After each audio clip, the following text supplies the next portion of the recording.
Welcome to Two Taps and Friends. Grab your favorite drink, get comfy, and let's dive into another episode of Two Taps and Friends.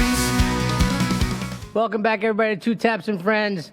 Daniel Rosenberg here. I have one of the most special guests that I could bring on here. Aww. I have Kristen Bomas, who is the renowned guru, therapist, whatever you want to call her. I call her Yoda. And I'm so glad that she's here with me. Thank you for coming on. Thank you so much for having me. I'm looking forward to it. Just to back up why I call her Yoda, like when I first met Kristen, I'd been to other therapists, and I had my opinions on therapy. And when I met Kristen, I got to she had the office really cool, kind of like, it was like on the bottom floor, on the back side, so I kind of felt like I was going in like a cave a little bit. It was nice, it wasn't like bad, but I go in a cave and Kristen comes out and she's kind of like fumbling around her stuff, and it reminded me of Yoda, because when she sat down, she would just say this like wisdom stuff to me, and I'd be like, oh my God, she's impressive, Like I remember one time I sent Trunsky went to you, and he calls me and like he leaves the session, he goes, I don't know about her, dude. I'm like, why? He goes, she's too good. It made me nervous. It made me real nervous, because you see right through people, But I'm glad to have you on. Thank you for coming on finally. Thank you. Kristen also has her podcast. What the name of your podcast? You want to tell everybody? Yeah, Struck by Enlightenment. It's you can find it on any of the stations, and we look at whatever your deepest question about life is, and we make sure it gets answered. Yeah, she's incredible. So you guys jump from here to there. Check her out. But just to Thank you.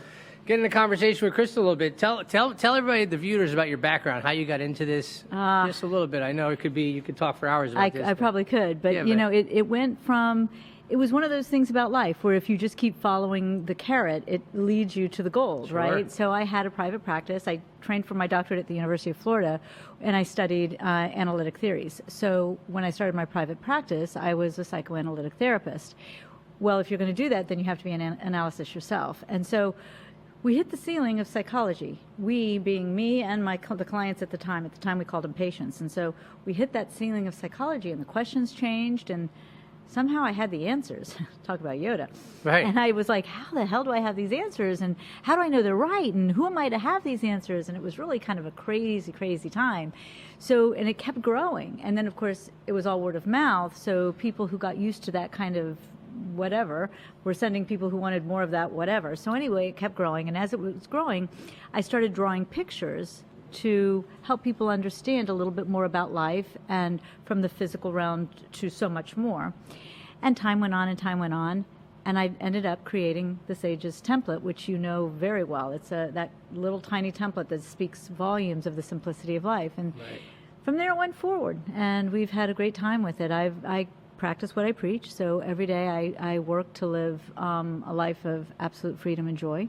So where there is something interrupting it, I always ask, okay, why is it here? What do I need to do with it? Right. And on we go. That's incredible. And I remember the pictures, when you say pictures, the first thing you drew for me was the fear and love chart. Yes, that's if it. If you want to kind of talk about that a little bit, I thought that was, because it all boils down to one of those. It does. So give us some background on that, because... Well, life is very simple. We complicate it with our fear, but life is very simple. It's not easy, but it's simple. And so the template then takes you down that path of why certain things, by design, occur in life, right? The way we're born, and to whom or no one, and however that goes. We have to be born to someone. And on we go. How does life influence us at the beginning so that our way of seeing life and living life today is unique to us? And why is it unique to us? And what is the purpose of that? So this template takes all of those deeper questions and starts you out on a very simplistic understanding of the dualistic model and why we are here seeing everything in a very simple dualistic model. Now, if you want to master life, if you really are aiming towards enlightenment, and that is an option to every single one of us, then you're taking that dualistic model, moving and growing beyond it so that it's a non-dualistic model. There's only one arm to the model. So the way it all boils down is you have yourself and you have all other people, things, experiences around you. So self and other, and that's your top of the dualistic model, so to speak, because that's where it all starts for you. Then you're looking at truth versus illusion. And illusion is what you learn from all of those other things that create the fear inside you. That truth that's inside that you came in with, that's what is sourced by love and joy, that acceptance and freedom within. So when we look at the energetic aspect of self, we have the soul. That's what we call it down here anyway. Right. And that soul has a language, and that's emotions. And those emotions are also dualistic. We have our love-based emotions and our fear-based emotions. Right. And so we then look at, love and joy and happiness and acceptance and serenity, peace, blah, blah, blah. That's all your love. And your fear-based emotions are fear, anger, guilt, shame, whatever, blah, blah, blah. Jealousy. The Jealousy, chart is like yeah, so yeah. inclusive. I remember it's like everything. You're like, oh, Yeah. all the things you don't like. They're right on that Fall other on side. that fear chart, right? you know? And that fear side on the other, right? That's all the other, because it's not the truth of who you are. They make up your challenges of this lifetime, and that is by design. None of us can get away from that. And those challenges, you're here. Should you choose to accept the offer, you can master as many of those challenges as you wish. And the more you master, the more you're filled with the other side of the equation. And the more you step into the love side of the equation, the more the fear disappears. And the more the fear disappears, the more you get, the closer you get, I'll say, to the non-dualistic model. Right. And what's incredible to me is like, I always tell you people are walking lunatics. That's my line, right? Yes. Because unless you've done work on yourself, it's probably not the best. You know me. I know you. I'm I love it. very. It's I don't have okay. the softest landings No always. apologies. But like, if you can't even begin, if you never do therapy, and I'm not judging people, viewers that don't do therapy, but you definitely should try. But if you're not working on yourself, how could you possibly understand why you have these emotions, why you react a certain way, why anything happens? How can you understand? I mean, the perspective that you gain if you don't is just that everybody's crazy, everything is bad, and I'm just dealing with a miserable life. And that's a miserable existence, right? Yeah, that's the suffering. Right. So, yeah, and, we can, working on ourselves can come in really, multiple forms. It doesn't have to just be go see a therapist. Right. Although the objectivity, I got to tell you, all the way through the process, having that other person is so critically important. We are a people of we. We are not independent ever. Another story, another day. Right. But so when you look at working on yourself, that can come from your meditation, that can come from your quiet time, that can come from just sitting with the pain, learning to embrace your fear so that you kind of follow it and follow its threads until you find that source. But there comes a time, even in my own life, as much as I've done in my own life, where I need that objectivity. And it may come from a variety of sources. I know that Chris has been on your show. It could come from a psychic. It could come from a medium. It could come from another therapist who really knows how to kind of get beyond the ceiling of therapy, because otherwise it doesn't work. But you need that objectivity to kind of pull back and help you be the observer of your own life. And that's when it gets a lot more clear. Because we have a tendency, from what we learn, to judge ourselves and to really get lost in the details of our own life. And that's what stumps us up. We have to get beyond that. The observer part is a big thing. Like, Yeah, it is. I find myself like, I've been studying with you for a long time now. I Yeah, don't even you know have. how long, right? And I would say you've been studying with me. Because Like I think that is what 15, it is. 16 years at least. Yeah. But I find when I'm getting emotional, I'm getting upset. And in a court standpoint, like being a litigator, Yeah. being like a lot of times, especially defense attorney, you're being attacked by all angles. Correct. But if I'm able to keep emotions in check and able to like observe emotions and observe other people and understand other people, which we'll go to the next topic in a second, but like when you are starting to understand yourself and what triggers you, I found, you start to see in others, not judging them, but you can understand a little bit more. So if I go in front of a judge, it's just nasty. It wants to exert authority. It wants to belittle people. I can understand if I'm calm and not taking that personally anymore, right? Yep. Because I've been working on myself to understand why that triggers me, from where or what. I can observe that person. They don't get to me. And they don't get to me.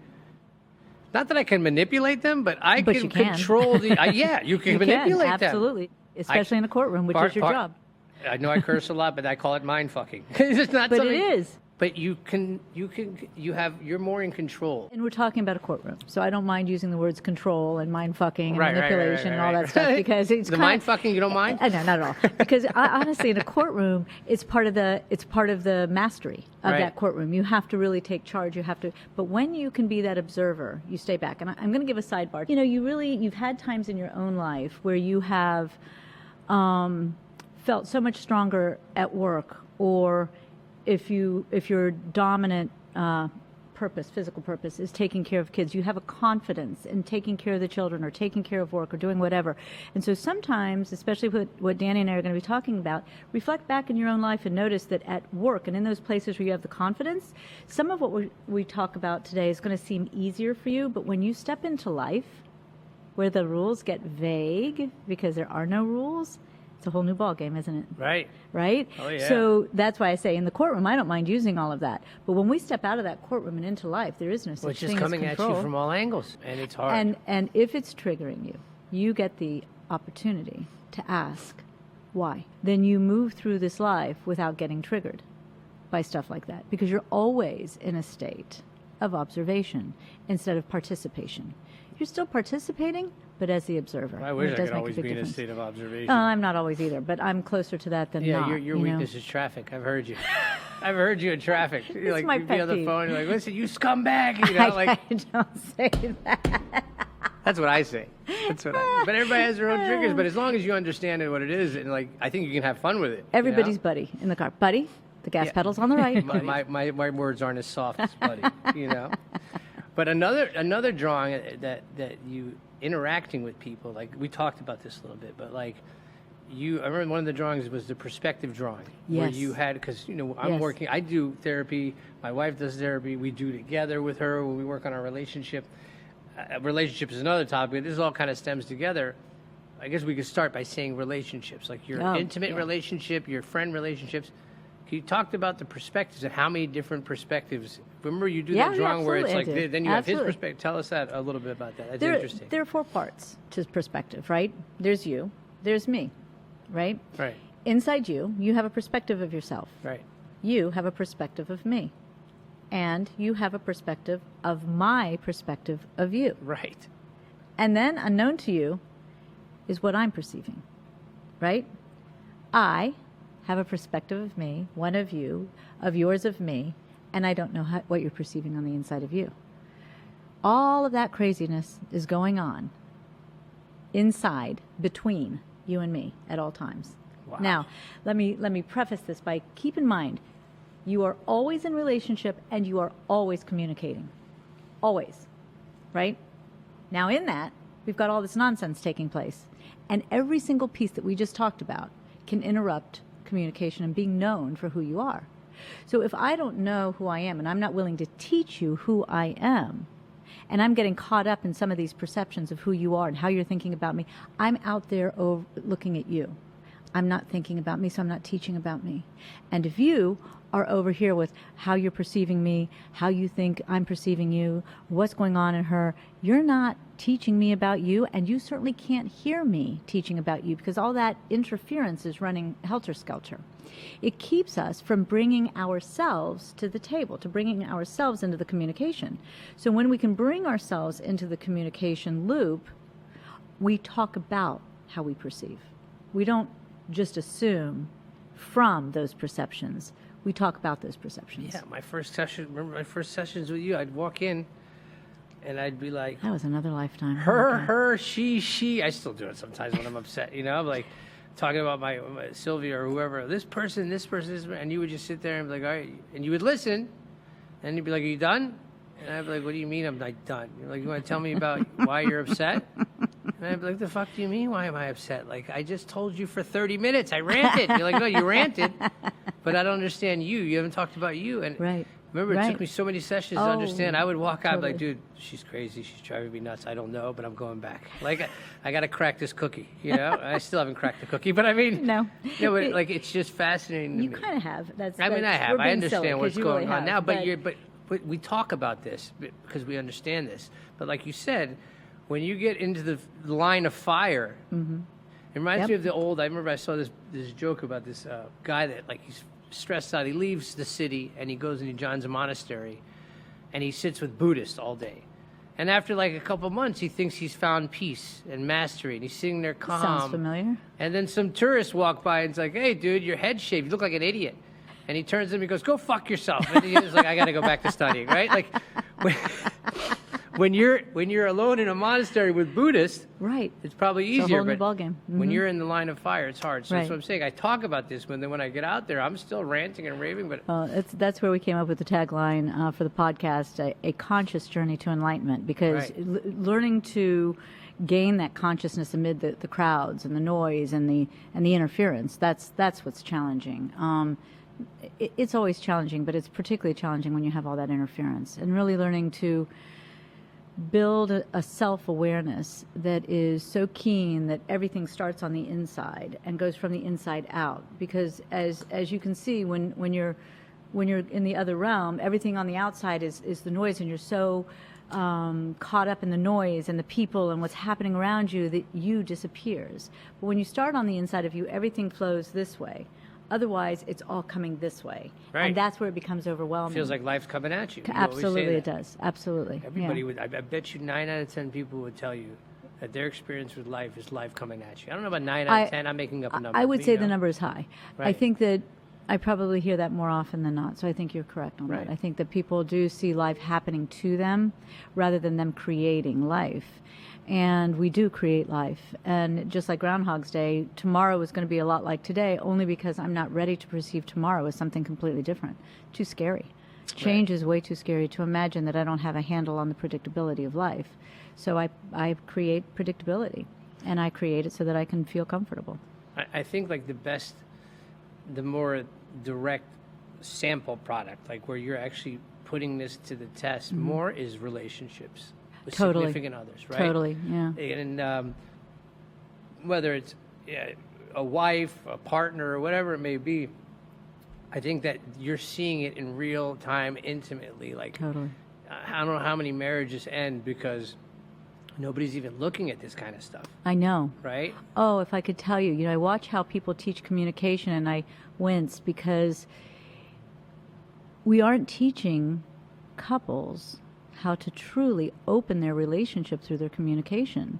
In fact, the way we teach communication more often than not are ways that actually close and limit and define and label, and it's like, wah!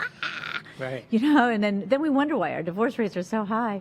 But it's interesting because and you've heard me say this a million times, that when you have a great partner for life, that means your challenges are going to come to the surface, because we are here to make a choice to master or not master those challenges. Right. That's by definition. So the greater the partnership, the greater the probability the challenges are going to come to the surface. Right, In and fact, add on 100%. factors like, let's talk about the female versus the male energy. And I mean, we're generalizing. Right, I don't right. know. No. It could be men, women, it could be... No, it's just the same energy. sex. Stick with the energy. Energy, You're right? good. Female, male energy.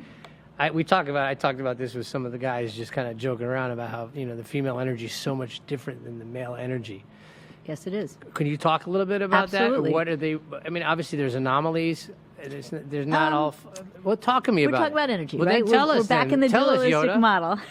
Tell me. We're back in the dualistic model, right? You've got your feminine and masculine energies. Your feminine energies are your gathering energies.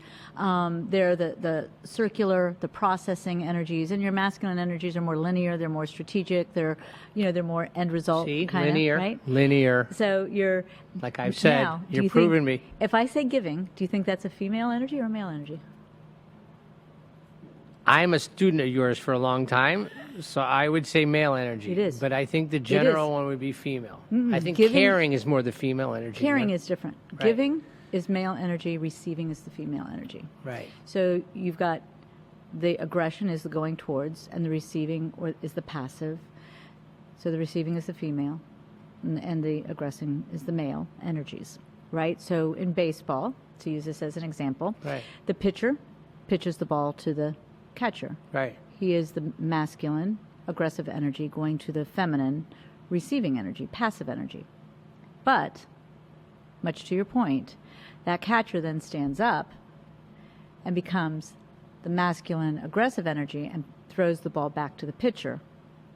And the pitcher then becomes the feminine, passive energy and receives. Now, if we were only one side or the other, baseball would be a very, very short game. Right. Which is, Right. "Ring," that's it, right? And throw another pitch. That's That's it. So really getting into the emotional, mushy-gushy, intimate nonsense is very uncomfortable when you don't want to go into that space, right? It's interesting.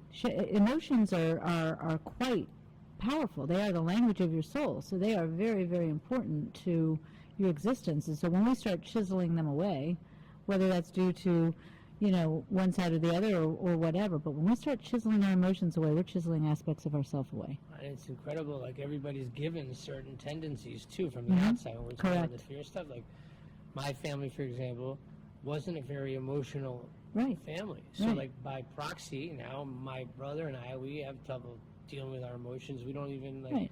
My parents were both the same. Like it's not that they weren't loving. Right. It was just like we love you, goodbye. Have a good day. And then I see Sylvia's family, like they get a glass of wine and like, oh my God, I love you, you're the greatest thing, and I want to jump out of my like chair. Because to me, it's like so. That's like, oh my God, these people are all over each other, right? Yeah. Like, but I don't know which way is the correct way. If there is a correct Neither way. is correct. Both are correct. It's there's no right, there's no wrong. Everything is, if we could really believe from that point that everything is right, there is no wrong. Everything is right. Then all of a sudden diversity takes on a whole new meaning, right? If everything was right, then what is going on with your parents, right? What is going on with your parents? Right. Like what? You start to judge. You go and you start judging people. That's what you do.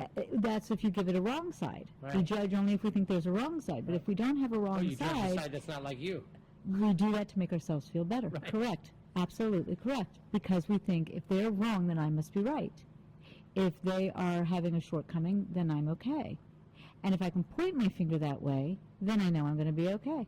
Right. I And mean, of course, we're seeing that, with the divisions around the world and in our country, it's becoming extreme. Like, you have to take a side. Like, are you kidding me? right. Talk about really, really blowing out this dualistic model. You have to take a side. Bullshit. You don't have to take a fucking side. Pick your side. That's fine. But you don't have to take a side and hold steady to it. Everybody is allowed to have that freedom of thought. So you all of a sudden you're starting to think in terms of just we. So if everything is right, how do we have a wrong? Right. And if nothing is wrong, everybody likes to say, well, what about the serial murderer? Yeah, well, what about the serial murderer? Like, if it wasn't wrong, we would ask a different question. Talk about an anomaly. What took this person so awry? Right? We'd ask the questions differently.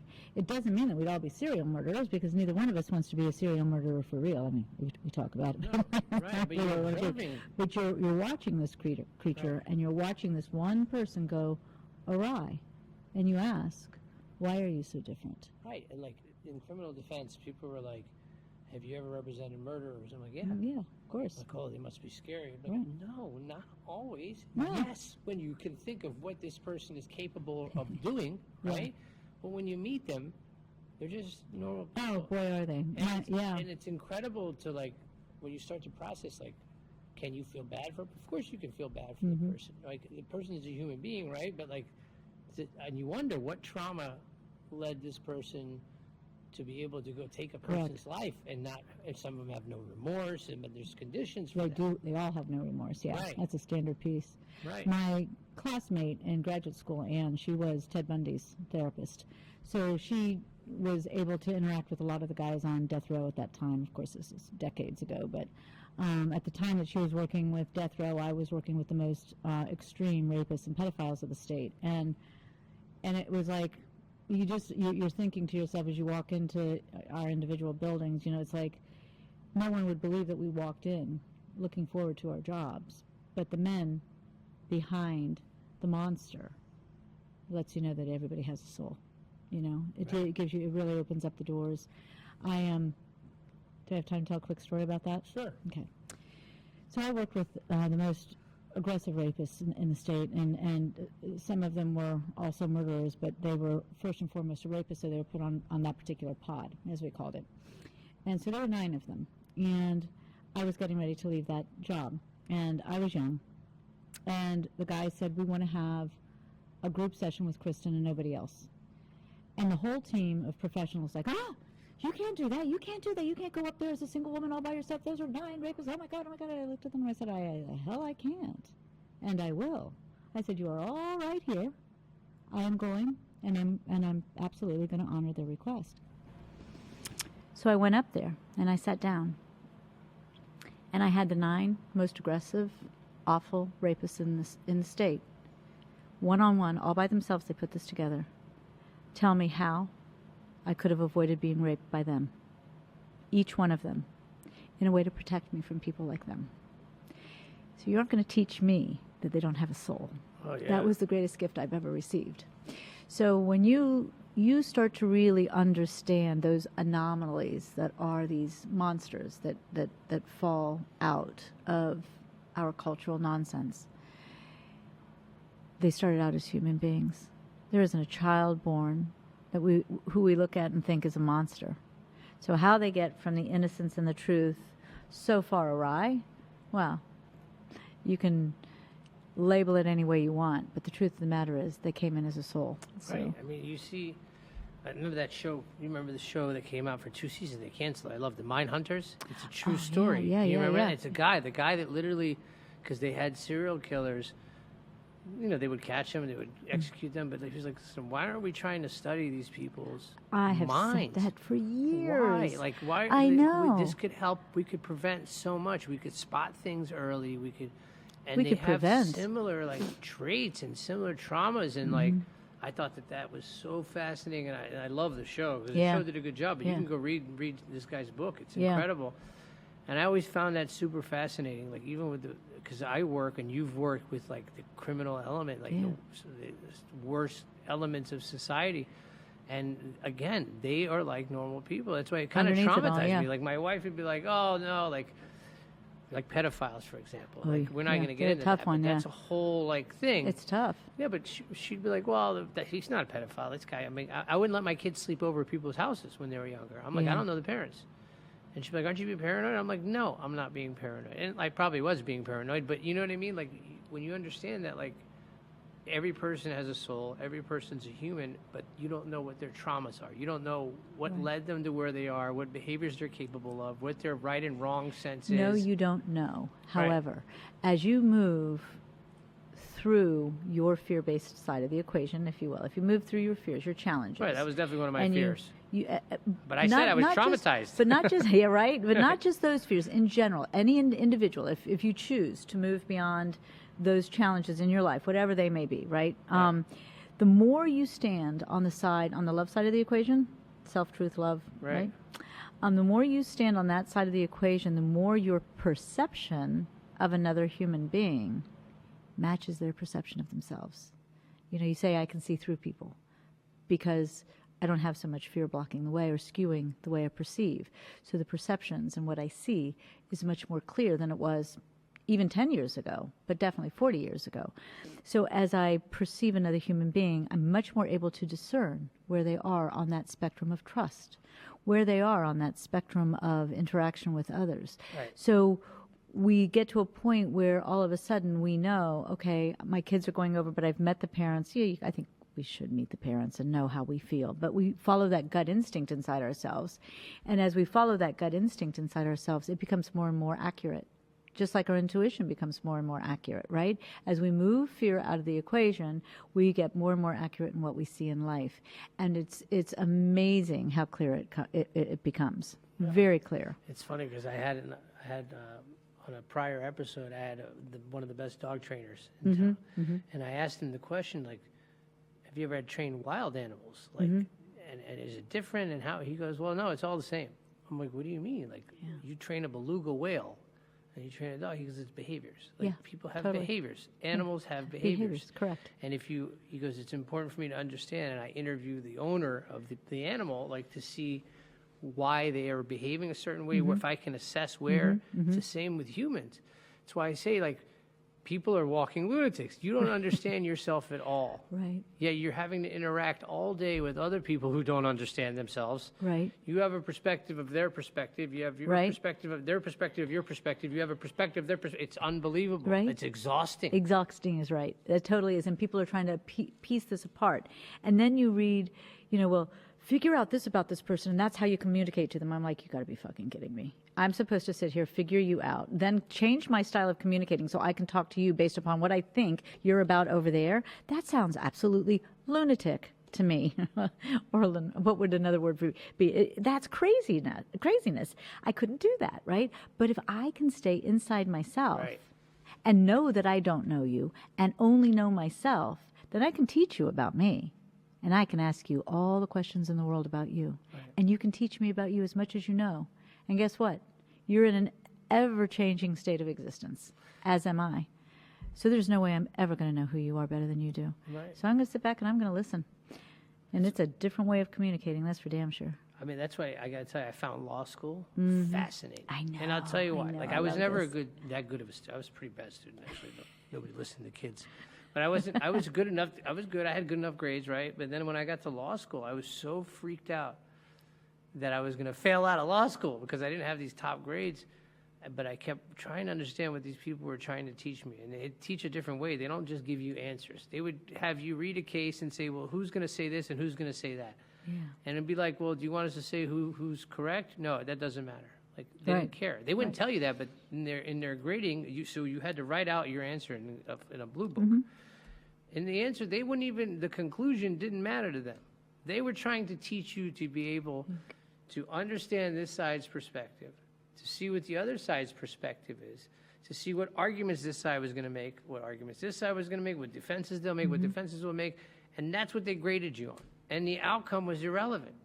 So, like, it wired my brain in a way to where, like, yeah, I have biases, and yeah, I have things that trigger me and trauma me, but I have the understanding, and that's why I think I was successful with you, and it brought me success with you, is because I was able to understand, like, hey, right or wrong doesn't really matter here. My perspective on what's right and your perspective on what's right could be very different, which is the problem in marriages, is that you hear, talking with companions, like, oh, she does this, she does that, she's crazy, she's this, she's that. I'm like, dude, listen. Or giveaways when I have a friend that says, well, I went to a therapist. Yeah? How'd it go? Well, they told me she's crazy. I'm like, you need to find a new therapist. Seriously. Holy shit. Therapist, because it doesn't work that way. You're doing it wrong, right? You're doing it wrong. Like, if you want to be with a person and you love that person, Yeah. and you understand their flaws and you understand all that, the right or wrong doesn't matter as long as you understand and you can communicate in a certain way. You know, I think that's what really hangs people up, and it's hard to get around. Totally is. We have we're launching a course in the next week and a half about communication and relationships, and we got here because of exactly what you're saying, right? Like, we're watching people constantly. I'm watching people constantly struggle with their communication and relationships. It doesn't matter how long they've been together. I've had people in dating situations. They've been dating for a month or so, and they really like the other person. They bring them in, and they say, like, we really like each other. We want to learn how to communicate in a way that we don't break this apart because we really like what we have. It's like, that's like exciting as hell for me. I think that's just awesome. And then people who've been together for 20, 30 years coming, and I had one couple who came completely for no other reason but to dissolve the relationship. And I had a shit-eating grin on my face the whole way through, because I'm like going, their energy is so great. There's no way they're leaving one another. They've gotten to this point in 30 years, and I get where they're at, but their energy is way too good to split up. And that was 6 years ago. And today they're more in love than they were when they were dating. Wow. So once you start to get to that place of truly understanding that style of communicating that sticks with yourself, and to learn to be compassionately curious about that person in front of you, right, you will open doors always. Because what shuts the doors are your assumptions, your expectations, your judgments, and your perceptions. And it just is what it is. And so in your most intimate relationships, we are trained to communicate that way. So we get caught up in those limitations left, right, and center. And then all of a sudden we can't figure out why our relationship isn't working the way we thought it was. Well, you know why? Because that's by design of this culture. You know, that's how we learn to communicate. And you can't do that unless you somehow work on yourself first. You have to, because you have to teach about you. If you're not teaching about you, you're not communicating. Well, I found it feels like you're cutting this flow off. Like, I don't know how to describe it. We'll get into this because I want to talk about manifesting in the last couple of minutes, right? Okay, let's do it. But there's an energy flow that you feel when you're in a good place, when you're coming from love, or you're in control of your emotions. You could feel the flow of things. Things feel like not as in disarray, not as chaotic, right? Correct. But when you're not looking, when you've not understood yourself, what's coming at you just feels like an attack that you need to defend constantly. So it's this shield where you're disrupting the flow, which leads into like manifesting. Yes, People, law of attraction, all of that, where people talk about, I get upset when I hear somebody, like when I start a new project, and they're like, oh, that they give me all the negatives of a project, right? Like, I understand all that, right? But what if I told you that I'm going to succeed in this project? No matter what. No matter what. Like, it doesn't matter what you say to me. Like, what you're telling me are setbacks, that if it's a setback or not, I'm going to kind of work a way around things. And if you're not putting the defense up, right? Like, when you start a new project, people are like, oh, well, people are doing it, a lot of people that, and then you feel yourself want to put a shield up and kind of just, or you could just let it bounce off you and move forward, you know? It's your dream. So, I mean, that's, if we want to talk about manifesting success, I think it all blends together. Am I right? Oh gosh, 100%. Right. Absolutely it does. As I said earlier in our talk, you know, we are creating each and every day of our lives. So yes, it definitely blends together. So if you're constantly finding that you're up against people who put you on the defense, if you're defending against the same part of yourself, then are you manifesting those visits in order to master that challenge?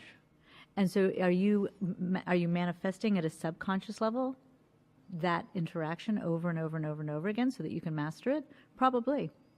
Because remember, at the truth level, we're very connected to the soulful energy of what and who we are.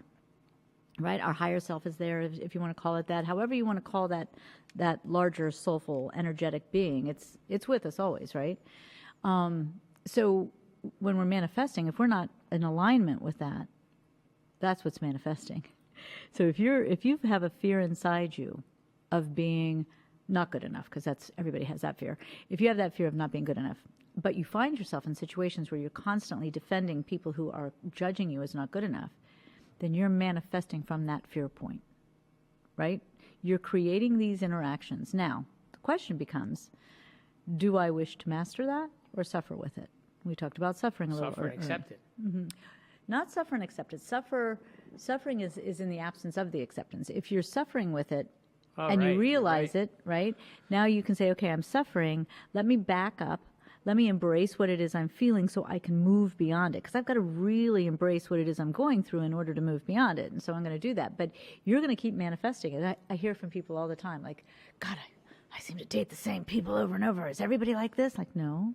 You're inviting these people. You're inviting these people in, which is a form of manifestation, yes. Right. I think the purest example, that's why I love sports. Yeah, I do too. You too. Like, it's so funny. Like, people, like, you do all these other things. Like, if people just met you, probably wouldn't think you were into sports. You know? Yeah, right.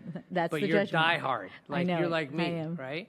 And I find in sports is the best example of manifesting. And, like, those kind of energy, you could spot it, like, in the best competitors, like Michael Jordan, for example. Yeah. Michael Jordan met challenge after challenge after challenge, got cut from high school, missed thousands of shots. But this is an individual that was going to succeed no matter what. I know. And if you weren't, and you hear his teammates say he was mean, he was hard on me. He knew what he needed to do to get to a certain place. And he knew that basketball is a team sport. I need my teammates to be willing to do what they're willing to do. Yeah. I'm willing to do to get greatness. If I'm not and they're not, I'm going to give them I'm going to do what I need to do to get them there, right? Right.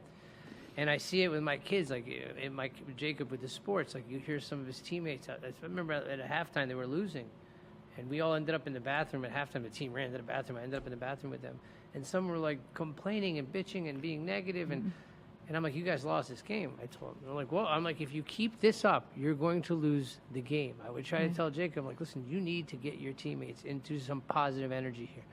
Oh, but there's turning over the ball. I'm like, listen. Those are symptoms. You know what I mean? Correct.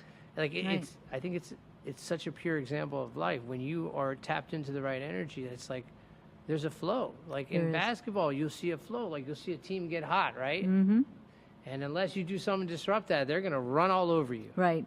So you're kind of tapping on the whole idea that when we manifest, there has to be an alignment between that core intention and emotion, right, all the way through to the thought. So if inside I don't believe I can win, and if I believe the other team is better, and I am going out on that field, and so I'm screwing up left, right, and center. I'm, kicking the ball left when I wanted to go right, running straight when I meant to stop, and doing crazy stuff. Yeah, it's not going to work. And I'm going to go into halftime, and I'm going to be like, oh, there's no way, I can't do this. And now I'm manifesting the very fear that initiated the hiccup in the first place. Right. But if I believe that I can, it doesn't matter who my opponent is, because I'm inside here. I know I can. And now it's me and the ball, right? And now I know exactly what I'm going to do. When I'm out there and I'm supposed to catch a catch and it looks totally impossible, and one hand goes up and pulls that football out of thin air and tucks it, and lets me take it down for a touchdown, that's because I believed and I knew and I, from the inside, was at one with the ball. I don't care who the heck is out there. Right. It That's doesn't up to matter. me. Right? Now, that energy might be so strong that I get the rest of the offense in gear at that point, and we start to move Well, as a it's team contagious. again. Absolutely. And love energy, that kind of belief energy, will affect hundreds of thousands of times more people than fear-based energy. Fear-based energy is very constrictive. So when we're manifesting out of fear, we're affecting others in a heavy, dark way, but not as many people. When we open our hearts to love, we're affecting hundreds of thousands of more people than before, which has been researched, interestingly enough, and the numbers are like 1 million to Well, maybe 10,000. that's no question. Like, it's It's funny crazy. with the coaches. Even coaches, like you'll see when a team is down and they have a coach that's just ripping and screaming and forget it. talking shit. Right, to right. I'm like, how is this going to help? It's you? not. But then you see the best of them stay calm. Yep. And exude calmness and reinforce, and you see those teams respond. Like, that's how you could tell a good coach when the team goes down. If you have a bad coach, you're not coming back. Love will always conquer fear. It's right? unbelievable in sports. So that calm and everything. coach in everything, love Right, will always right. conquer fear in everything. Just So most that evident in sports. it's simple. It's right Right. there on the field or court, Right. right? So the coach who's calm and more loving pierces through the fear of the player, right? Right. And can get back to the heart. If that can happen, you can change the inner energy of that individual, and if you can change that inner energy back to a positive flow, we're back to a positive game. Right. So yeah, it's really up to the You coach. see like a Tom Brady. Oh, People are like, he's how does he do it? amazing. I'm like, dude. And I loved him. And He's he's a larger than life. Wolverine. And I'm Ohio State. I shouldn't love him. But the guy, He's amazing. mastered. And He you really see does. he'd walk out. He'd be down 3 touchdowns. I'm like, it doesn't matter. I would tell Versus, I'm going to draw a blank on his name. The quarterback from the Dolphins who never got he never won a Super Bowl. Marino. Oh God, that guy couldn't figure out the all word the Marino team. fans, I apologize. So She's shitting on Dan Marino. I'm But go doing ahead. it right now. Go I ahead, know I go am. ahead. He You're used free to to. frustrate the hell out of me. Go ahead. He could not conceptualize of team. He could not, and that was their demise. It was all about I mean, he Dan, was gifted. and he was beautifully His arm was gifted. unbelievable. If he had more of the mindset of Jordan, and Brady. or Brady, and less of the mindset of me, it would have been a whole different Dolphin team because we had some outrageous talent on that I team. remember. Outrageous. But again, that's the unifying, gathering, feminine energy that complements the masculine energy. And so when our ego is too strong to allow that feminine gathering energy in, and we are so linear and individualized that we're holding strong here, we can fragment the team on a football team or in a family or in a corporate environment. It goes everywhere. All goes down to just understanding yourself, though. All day long. Understanding All yourself. day long. Like This life begins inside you, nobody else. It's incredible. Mm-hmm. Well, it's a good place for us to end for Yes, now. it is. I'm going to have you on, I'm sure, more if you'll come back. Oh, all day long I'd come And back with you. You haven't know invited that. me to your podcast. Ah, yet. you're coming to mine I soon make the too. grade? Do we get to- You're so silly. Of Do you- course you made the grade. You want to tell everybody about your podcast again so they don't remember? Yeah, it's Struck by Enlightenment, Conscious Journey to Enlightenment. And so, yeah, Danny's going to be on. I think you're scheduled to do your first clip. Is it next week or a couple weeks? don't In know. a I have to couple look at weeks? the In the next? schedule, It's in yeah. the next couple weeks. I know he's already on the calendar, so he's ready to go. I look forward to it. If you have a question about life that you wish was answered, bring it to us. We'll put you on the podcast, and I'll answer your question, whatever it may be. I look forward to it. And thank you again for letting me bring that up. I really love what I do. Take advantage. She's not cheap, and she's offering to do it for free. If you don't- That's right. thank you, Kristen. Love Thank you, Danny. I Thank love you, you Yoda, for too. coming Thank on. you. I'll see you soon. Absolutely. And to our viewers, thank you for listening. Thank you for listening to one of my favorite people in Thank this you. universe, and hope to have her on again soon. Thank you guys all for listening. Please like and subscribe to the channel. I'm told I have to say that every time. We're on Spotify, iHeartRadio, YouTube Music. We're everywhere. Thank you. Love you all. Cut.